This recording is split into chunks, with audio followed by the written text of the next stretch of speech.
मेरा नाम विकास, online exam में आप सभी का स्वागत है। आज हमारी सीरीज़ है एनटीपीसी प्रीवियस ईयर पेपर, जो कि रहेगा हिस्ट्री का। इसमें 12 क्वेश्चन रहेंगे। अगर आप एनटीपीसी की तैयारी करते तो आप देखिए आपकी तैयारी कितनी सही चल रही है। आप क्वेश्चन को अटेम्प्ट कीजिए और अपनी तैयारी को पता करिए कितनी सही चल रही है कि नहीं। इसमें 12 क्वेश्चन रहेंगे, जिससे अगर 10 भी कर लेते हैं तो आप सही समझ जाए आपकी तैयारी सही चल रही है। तो चलिए शुरू करते हैं। फ्रेंड, शुरू करने से पहले अगर आप हमारे चैनल में नए हैं तो प्लीज़ सब्सक्राइब करिए और कमेंट करके बताइएगा, ठीक है ना, कि आपका कितने सही स्कोर कितना हुआ। ज़रूर बताइए कमेंट करके कि आपका स्कोर कितना आया। तो चलिए शुरू करते हैं। तो देखिए आपके सामने पहला क्वेश्चन आ जाता है। पहला क्वेश्चन है, देखिए, प्राचीनतम आहत सिक्के को साहित्य में क्या कहा जाता था? तो बताइए इसका आंसर क्या होगा। प्राचीनतम आहत सिक्के को साहित्य में क्या कहा जाता था? तो कमेंट करके अपना स्कोर मतलब स्कोर लिखते रहिएगा, ठीक है ना, और फिर लास्ट में बताइएगा आपका स्कोर कितना आया। तो फ्रेंड, इसका आंसर आ जाएगा ये कांसारपण। क्या आ जाएगा? कांसारपण। प्राचीनतम वहाँ सिक्के की कांसारपण, ठीक है ना। ये पहला क्वेश्चन हो गया। अब चलते दूसरी तरफ। अगर आपने सब्सक्राइब अभी तक नहीं है तो प्लीज़ सब्सक्राइब कर लीजिएगा हमारे चैनल को, जिससे आने वाली वीडियो आपको ईजिली मिलती रहे, ठीक है ना। तो दूसरा अब देखते हैं। दूसरा क्वेश्चन आपके सामने देखिए और बताइए इसका आंसर क्या होगा। सत्यमेव जयते किस उपनिषद से लिया गया है? तो बताइए फ्रेंड, सत्यमेव जयते किस उपनिषद से लिया गया है? तो फ्रेंड, इसका आंसर हो जाएगा मुंडकोपनिषद। क्या हो जाएगा? चौथा, मुंडकोपनिषद से लिया गया है। सत्यमेव जयते किस उपनिषद से लिया गया है? मुंडकोपनिषद से लिया गया, ठीक है ना। ये रहा दूसरा क्वेश्चन। अब देखते हैं तीसरा क्वेश्चन क्या है। तीसरा क्वेश्चन ये आपके सामने आ जाता है। आप अपना नंबर काउंट करते रहिए, लास्ट में फिर बताइए कमेंट करके कितने सही हुए। तो तीसरा क्वेश्चन, सिकंदर के आक्रमण के समय मगध साम्राज्य का शासक कौन था? तो बताइए सिकंदर के आक्रमण के समय मगध साम्राज्य का शासक कौन था? तो फ्रेंड, इसका आंसर आ जाएगा घनानंद। कौन? धनानंद। कौन था? धनानंद, ठीक है ना। ये तीसरा हुआ। अब देखते हैं चौथा क्वेश्चन। ये चौथा क्वेश्चन आपकी स्क्रीन पर आ गया। मौर्य प्रशासन में शीर्ष अधिकारी योजना को क्या कहा जाता था? तो बताइए फ्रेंड, इसको मौर्य प्रशासन में शीर्ष अधिकारी योजना को क्या कहा जाता था? तो इसका आंसर क्या आ जाएगा फ्रेंड? इसका आंसर आ जाएगा तीर्थ। क्या कहा जाता था? तीर्थ कहा जाता, ठीक है ना, तीर्थ। ये चौथा हो गया। देखते हैं पाँचवा। पाँचवा आ जाता है, देखिए, निम्न में से किस सुल्तान ने दीवान ए बंदगान की स्थापना की थी?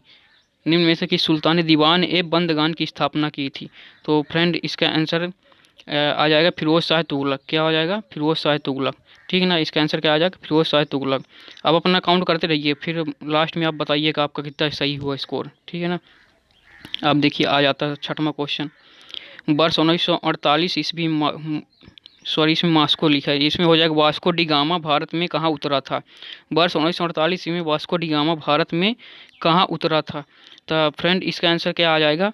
इसका आंसर है कालीकट। कहाँ आ जाएगा? कालीकट में उतरा था, ठीक है ना, 1948 में कालीकट में। तो ये छठवां हो गया। सातवां अब देखते हैं सातवां क्या हो जाता है। ब्रिटिश उपनिषद का भारत में पहली राजधानी थी? क्या थी भारत में? ब्रिटिश जो उपनिषद थी उसकी भारत में पहली राजधानी क्या थी? तो इसका आंसर बताइएगा। इसका आंसर क्या हो जाएगा फ्रेंड? इसका आंसर हो जाएगा कोलकाता। क्या थी? कोलकाता थी, ठीक है ना, कोलकाता। सातवां हमारा कंप्लीट हो गया। अब देखते हैं आठवां आपकी स्क्रीन पर। ये रहा। 1907 ईस्वी में भारतीय स्वतंत्रता लीग कहाँ विकसित हुई थी? तो बताइए 1907 ईस्वी में भारतीय स्वतंत्रता लीग कहाँ विकसित हुई थी? तो इसका क्या हो जाएगा? इसका आंसर आ जाएगा कैलिफोर्निया में। कहाँ? कैलिफोर्निया में, ठीक ना फ्रेंड। क्या हो जाएगा? कैलिफोर्निया। कैलिफोर्निया में थी। और नौवां आ जाता है आपके सामने, आपकी स्क्रीन के सामने। ये है कि पहली बार स्वराज की मांग किसने की थी? पहली बार स्वराज की मांग किसने की थी? तो इसका आंसर क्या आ जाएगा? इसका आंसर आ जाएगा फ्रेंड दादा भाई नौरोजी ने। किसने की थी? दादा भाई नौरोजी ने। पहली बार स्वराज की मांग दादा भाई नौरोजी ने की थी, ठीक है ना। ये नौवां हो गया। अब आता है दसवां। दसवां देखते हैं क्या होता है। भारतीय राष्ट्रीय कांग्रेस की स्थापना किसने की थी? भारतीय राष्ट्रीय कांग्रेस की स्थापना किसने की थी? तो फ्रेंड, इसका आंसर बताइएगा। अपना काउंट करते रहिएगा नंबर कितना आपका आ गया, फिर लास्ट में कमेंट करके बताइएगा। तो भारतीय राष्ट्रीय कांग्रेस की स्थापना किसने की थी? Allan Octavian Hume. Allan Octavian Hume, इसे कहते एओ ह्यूम। क्या कहते हैं इसे? एओ ह्यूम, ठीक ना फ्रेंड। इसे एओ ह्यूम भी कहते हैं, शॉर्ट नाम इसका, ठीक है। 10वां कंप्लीट हो गया। अब देखते हैं 11वां क्या आ जाता है आपके स्क्रीन सामने। भारत में सबसे पहले होम रूल लीग की स्थापना किसने की थी? भारत में सबसे पहले होम रूल लीग की स्थापना किसने की थी फ्रेंड?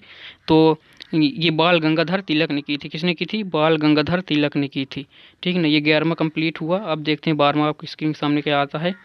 किस वर्ष पूना समझौता पर हस्ताक्षर किए गए थे? तो बताइए फ्रेंड, किस वर्ष पूना समझौते पर हस्ताक्षर किए गए थे? तो इसका आंसर क्या आ जाएगा? इसका आंसर आ जाएगा 1932 में। किस वर्ष? 1932 में। ठीक है ना, 1932 में पूना समझौता हुआ था। तो फ्रेंड ये रहा हमारा आज का क्वेश्चन 12। आप कमेंट करके ज़रूर बताइएगा आपका कितना आंसर कितना सही हुआ।